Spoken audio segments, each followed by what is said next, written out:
தமிழ்நாட்டிற்கான காவிரி நீரை தராமல் கர்நாடக அரசு வரட்டு பிடிவாதம் பிடிப்பதாக தெரிவித்துள்ள அதிமுக பொதுச் செயலாளர் எடப்பாடி பழனிசாமி, தண்ணீரை பெற தாவேக அரசு எந்த நடவடிக்கையும் எடுக்கவில்லை என்று குற்றம் சாட்டினர்.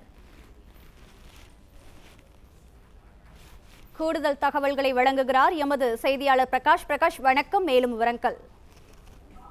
அரசியல் சாசன சட்டத்தையும் உச்சநீதிமன்ற உத்தரவுகளையும் மீறி காவிரியில் தமிழகத்துக்குரிய பங்கு நீரை தர மறுக்கும் கர்நாடக முதலமைச்சருக்கு கண்டனம் தெரிவிப்பதாக அதிமுக பொதுச் செயலாளர் எடப்பாடி பழனிசாமி அறிக்கை விடுத்திருக்கிறார்.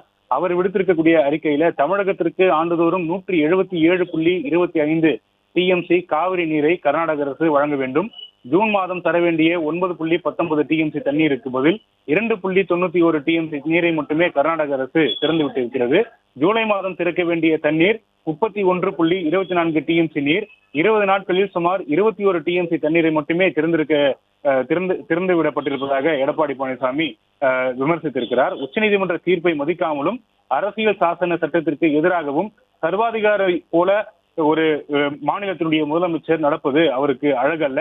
பல ஆண்டுகளாக வழக்குகள் நடைபெற்று வரக்கூடிய சூழ்நிலையில தமிழகத்துக்கான உரிய நீரை கர்நாடக அரசு திறந்துவிட வேண்டும் என்று வலியுறுத்தியிருக்கிறார். தமிழ்நாடு முதலமைச்சர் திரு விஜய் கர்நாடக அரசுடன் தொடர்பு கொண்டு காவிரியில் ஜூன் மற்றும் ஜூலை ஆகிய 2 மாதங்களுக்கான தமிழகத்துக்குரிய பங்கு நீரை பெறுவதற்கு எந்த நடவடிக்கையும் எடுக்காதது டெல்டா மாவட்ட விவசாயிகளுக்கும் தமிழக மக்களுக்கும் செய்யும் மிகப்பெரிய துரோகம் என்று விமர்சித்திருக்கிறார்.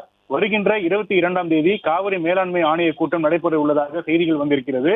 இந்த கூட்டத்தில் கர்நாடக அரசு ஜூன் மற்றும் ஜூலை மாதங்களில் தமிழ்நாட்டிற்கு வழங்க வேண்டிய காவிரி பங்கு நீரை முழுமையாக பெற உறுதியான அழுத்தம் தர வேண்டும் என்று தமிழ்நாடு முதலமைச்சர் திரு விஜய் அவர்களை அதிமுக பொதுச் செயலாளர் எடப்பாடி பழனிசாமி வலியுறுத்தியுள்ளார். விவரங்களுக்கு நன்றி பிரகாஷ்.